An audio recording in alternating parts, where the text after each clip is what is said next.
Hello everyone, NK education channel पर आप सभी का बहुत बहुत स्वागत है। कैसे हैं आप सभी? सीटेट की अच्छी तैयारी चल रही होगी। आज हम आपको बताएंगे कि सीटेट के बिल्कुल अंतिम टाइम पर आप किस प्रकार से तैयार होके जाएं, किस प्रकार से जो क्वेश्चंस आपको नहीं भी आते हैं उन्हें आप कैसे अटेम्प्ट करें। और मेरा टारगेट तो ये नहीं है कि सिर्फ आप 90 लाएं, 90 प्लस लाएं, क्योंकि जब हम 90 प्लस लेके चलेंगे तभी हम अपनी क्राइटेरिया को और अच्छे से पार कर पाएंगे। तो सबसे पहले हमें अपनी स्ट्रेटजी बनानी होगी और एक जो तुक्का विधि होती है, जितनी तैयारी हमने आपको कराई है वो तो हम करा ही चुके हैं आपको तैयारी, और आपने कर भी ली है, अच्छे से कर ली है। चाहे वो एसएसटी का पोर्शन था, ईवीएस का था, इंग्लिश का था, हिंदी पेडागोजी था या पूरा ही शिक्षा शास्त्र था, आपने अच्छी से तैयारी की है। उसके साथ साथ हमारे बहुत से स्टूडेंट्स ऐसे भी होते हैं कि जिनके कमेंट्स आते हैं कि मैम कुछ ऐसा भी बता दीजिए जो क्वेश्चंस हमें नहीं आते हैं तो हम उन्हें कैसे अटेम्प्ट करें, ताकि हमारे मन में 1% भी ये डाउट ही ना रहे कि टेस्ट क्लियर होगा या नहीं होगा। सबसे पहले मेरे प्यारे बच्चों, मैं आपको बता दूं कि आपको ये जो परीक्षा है ना वो इस प्रकार से देनी है कि जैसे कि आपकी लास्ट परीक्षा है। क्यों? क्योंकि आपको तब मोटिवेट होना है, क्योंकि अभी बहुत सारी और वैकेंसीज निकलेंगी। सीटेट एक बार क्लियर कर लीजिए, आपका लाइफ टाइम रहेगा, तो आपका ये बार बार सीटेट को तैयार करने का जो मैटर है वो ही खत्म हो जाएगा। फिर आपका जो फोकस होगा ना वो चाहे DSSB में वैकेंसी निकलती हैं, चाहे BPSC में निकलती हैं, चाहे जिस भी स्टेट में निकलती हैं, और आप जहां से भी बिलोंग करते हैं आप उसकी तैयारी कर सके, चाहे वो सुपर टेट कुछ भी है, आप उसकी तैयारी कर सके, ना कि सीटेट पर ही आप फोकस कर सके। तो उसमें मैं अपने उन स्टूडेंट्स के लिए भी लेके आई हूँ जिन क्वेश्चंस में हम मान लीजिए अटक गए हैं, उन्हें हम अटेम्प्ट नहीं कर पा रहे, तो उन्हें हम कैसे करेंगे अटेम्प्ट। तो सबसे पहले तो आपको बहुत मोटिवेट होना है और आपको सोचना है कि ये टेस्ट हमारा 101% क्लियर होगा। पूरे एनर्जेटिक रहिए और अच्छी तरीके से जाइए, हमारी भी गुड विशेस आपके साथ रहेंगी। अब इसमें आपको स्ट्रेटजी क्या अपनानी है वो मैं आपको बता देती हूँ। मैंने उनको लिख लिया है, पॉइंट बना लिए हैं उनको, ताकि आपको अच्छे से बहुत स्पीड में बता सकूँ, वीडियो ज़्यादा लंबा ना हो। तो उनको मैंने पूरा अच्छे लिपिबद्ध उनको कर लिया है। सबसे पहले आपको क्या करना है, अपना टाइम मैनेजमेंट आपको रखना है। टाइम मैनेजमेंट सबसे पहले होता है, और एक आपको मोटिवेट रहना है। दो चीज़ें ऐसी प्लस पॉइंट होते हैं जो हमें किसी भी परीक्षा को पास कराने में आसान होते हैं, एक मोटिवेट, एक टाइम मैनेजमेंट। एक आप टाइम मैनेजमेंट करिए, मॉक टेस्ट ज्यादा से ज्यादा करिए, यही वो स्कीम्स हैं जिन्हें आप सीटेट क्लियर कर पाएंगे। तो एक तो जब टाइम मैनेजमेंट हो जाता है, मैंने आपको पहले बोला था कि जो सीटेट की ऑफिशियल वेबसाइट है ना उस पर जाइए, वहां से मॉक टेस्ट लीजिए और अपना घड़ी लगाकर वो देखिए, क्योंकि फिर आपके अंदर ये चीज रहेगी कि मैं इसे कर सकता हूँ। इसके बाद जो पॉइंट्स मैंने लिखे हैं मैं उनको बता दूं कि जिन क्वेश्चंस को आप नहीं कर पा रहे तो उन्हें किस प्रकार अटेम्प्ट करेंगे। सबसे पहले आपको क्या करना है कि आप पूरा पेपर में जो क्वेश्चंस आपको अच्छे से आते हैं ना उनको अटेम्प्ट कर लीजिए। उससे क्या होता है, एक साइकोलॉजिकल इफेक्ट बढ़ता है कि हमको लगता है कि हम इतने क्वेश्चंस हमें आ रहे थे और हमने इजीली अटेम्प्ट कर दिए। तो मान लीजिए आपने 90 क्वेश्चन आपको आते थे, 90 या 100 के बीच में एवरेज लेके चलिए आपको आते थे और आपने उनको कर दिए। अब स्ट्रेटजी रह जाती है कि जो बाकी बचे हैं उनके लिए, ठीक है। तो 90 में ये भी हो सकता है कि 1% एक दो गलत हो, तो इतना ही तो हम नहीं लेके। अब सबसे पहले साइकोलॉजिकल इफेक्ट आपके माइंड पर ये आ गया कि मुझे इतने क्वेश्चंस आते थे, आप थोड़ा रिलैक्स हो जाएंगे। उसके बाद आपको स्ट्रेटजी उनकी बनानी है जो क्वेश्चंस आपको नहीं आते हैं, ठीक है। ये तुक्का वाली ही स्कीम में बता रही हूँ बच्चों, मैं आपको कोई तुक्का का अलग से कुछ नहीं होता। जो बहुत से तुक्का वाली वीडियोस आपको मिलेंगी जो ये कहेंगे कि ए का सीरीज कर दीजिए, बी का सीरीज कर लीजिए, क्योंकि नेगेटिव मार्किंग तो है नहीं पूरा करना। ये बात सही है, नेगेटिव मार्किंग नहीं है, और मैं भी आपसे कहूंगी कि पेपर को छोड़ के नहीं आ रहा है, 150 के 150 ही क्वेश्चन आपको अटेम्प्ट करने। लेकिन ये कोई तुक्का की स्कीम नहीं कि ए या बी या सी किसी एक ऑप्शन को पकड़ लिया और आपने पूरा उसको कर दिया, ऐसा नहीं करना है। तुक्के में भी आपको नॉलेज होना चाहिए, बिना नॉलेज के भी तुक्का नहीं लगता है बच्चों।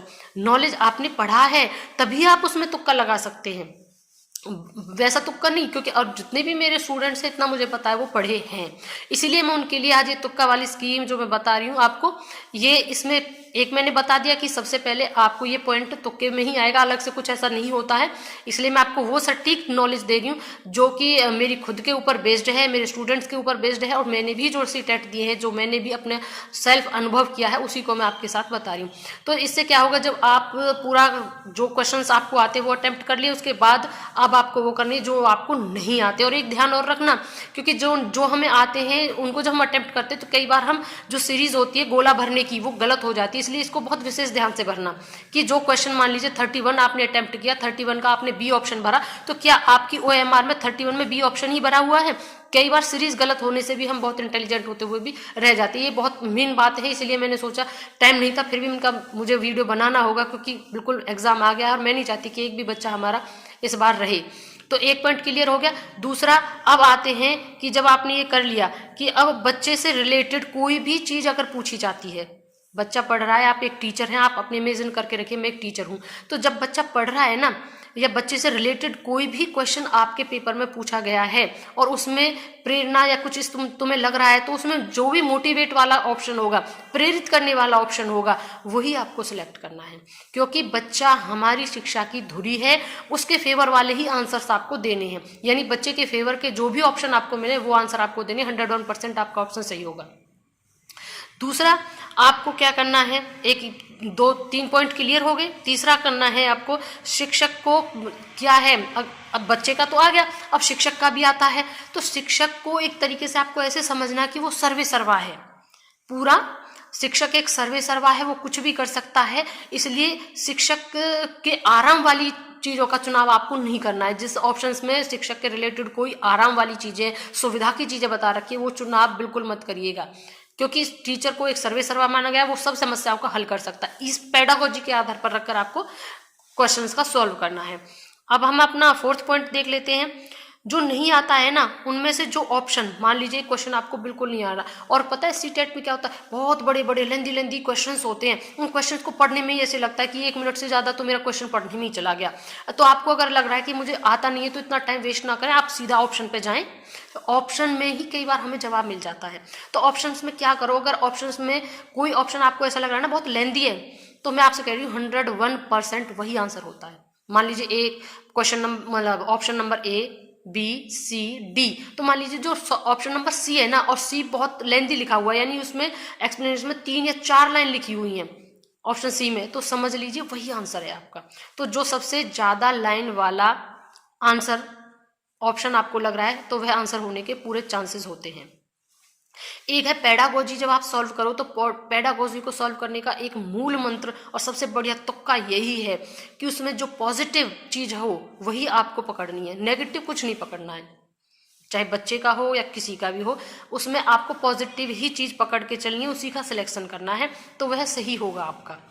और एक टैग वर्ड्स है जिसका मैंने पहले भी बताया था, टैग वर्ड्स किस तरीके से आपको करने, किस तरीके से नहीं, उसको मैं अभी एक वीडियो में मैंने पहले भी बताया था, जिसमें दादा भाई नौरोजी के रिगार्डिंग था। तो उसमें जो उन्होंने एक बुक लिखी थी पॉवर्टी वाली लेकर, तो उसको मैं भी अलग से ही एक्सप्लेन करके आपको बताऊंगी, क्योंकि ऐसे उसको नहीं बता पाएंगे, तो उसको इसी में अटैच कर दूंगी मैं, उसको भी आप देखना। तो इस तरीके से आप उनको जोड़कर सही आंसर तक पहुंच सकते हैं। इस प्रकार से आपको ये सारी स्कीम तैयार कर लेनी है, और बार बार आपको अगर लग रहा है तो 21 तारीख से पहले ये वीडियो जरूर देखकर जाना। और मैं कहती हूँ कि पूरा मोटिवेट होकर जब आप करोगे तो 101% आपका टेस्ट क्लियर होगा। तो मोटिवेट बने रहिएगा, हमारे साथ जुड़े रहिएगा, और अगर चैनल पर पहली बार आए तो सब्सक्राइब करना ना भूलिएगा। अब देख लेते हैं हमारा वो टैग वाला, उस क्वेश्चन से ही हम आंसर को कैसे निकालेंगे, उसको भी आपको अभी देख लेना, इसी वीडियो के साथ में उसे अटैच कर दूंगी इसी में। तो बच्चों ये है वो क्वेश्चन, यहाँ पर देखें, आपको फॉर एग्जाम्पल समझाने के लिए इस क्वेश्चन को देखें, दादा भाई नौरोजी वाला, कि पुस्तक पॉवर्टी, यहाँ पर पुस्तक है ये, poverty and British rule in India के व्यापक विषय यानी थीम के बारे में है।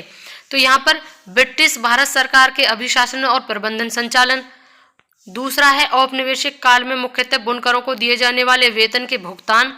तीसरा है भारतीय उपमहाद्वीप में ब्रिटिश शासन के आर्थिक प्रभाव। और चौथा है ईस्ट इंडिया कंपनी के अधिकारियों को दिए जाने वाले वेतन और सुविधाएं।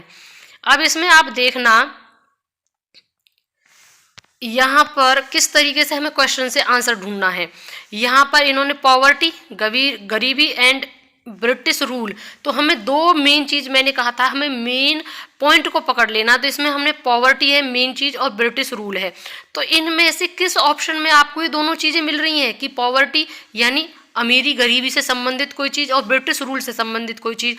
तो देखिए दोनों ही चीजें मिलनी जरूरी है। यहाँ पर ब्रिटिश भारत सरकार के अभिशासन और प्रबंधन संचालन, केवल एक चीज मिल रही है ब्रिटिश रूल, दूसरी नहीं मिल रही है, यानी आर्थिक की कोई बात नहीं है। और दूसरा ऑप्शन देखिए, औपनिवेशिक काल में मुख्यतः बुनकरों को दिए जाने वाले वेतन के भुगतान, और इसमें केवल बात, इसमें ब्रिटिश रूल की नहीं हो रही है, वेतन की आर्थिक वाली बात आई तो है लेकिन रूल की नहीं आई है, जबकि यहाँ पर दोनों बातें आनी जरूरी हैं। इस तरीके से हम उनको टैग करेंगे, वर्ड को टैग करना है ये। तो तीसरा ऑप्शन जो है भारतीय उपमहाद्वीप में ब्रिटिश शासन के आर्थिक प्रभाव, इसमें देखिए आप दोनों चीजें आई हैं मेरे बच्चों, ब्रिटिश शासन आया है और आर्थिक प्रभाव दोनों। यहाँ पर पॉवर्टी है तो पॉवर्टी तो आर्थिक उसमें आ गया, भाई अमीरी गरीबी दोनों आर्थिक सिचुएशन में आएंगी, और ब्रिटिश रूल जो शासन है वो यहाँ पर आ गया, तो दोनों चीजें आ गई। तो राइट आंसर इज दी भारतीय महाद्वीप में ब्रिटिश शासन, राज व आर्थिक प्रभाव, ये इसके व्यापक विषय में उनके बारे में उन्होंने लिखा था। और जो चौथा है ईस्ट इंडिया कंपनी के अधिकारियों को दिए जाने वाले वेतन और सुविधाएं, तो इसमें भी केवल वेतन और सुविधाएं, उसके रूल या शासन के बारे में कुछ नहीं है। तो इस तरीके से हमें क्वेश्चन को देखना है, वहीं से उसका आंसर हमें ढूंढ कर निकाल लेना है। आई होप आप अच्छे से समझे होंगे और कमेंट करके जरूर बताइएगा, मोटिवेट रहिएगा। हमारी चैनल की तरफ से आपको अग्रिम शुभकामनाएं हैं, और अगर अभी तक चैनल सब्सक्राइब नहीं किया है तो बच्चों चैनल जरूर सब्सक्राइब करना है। Okay, thank you and thanks for watching.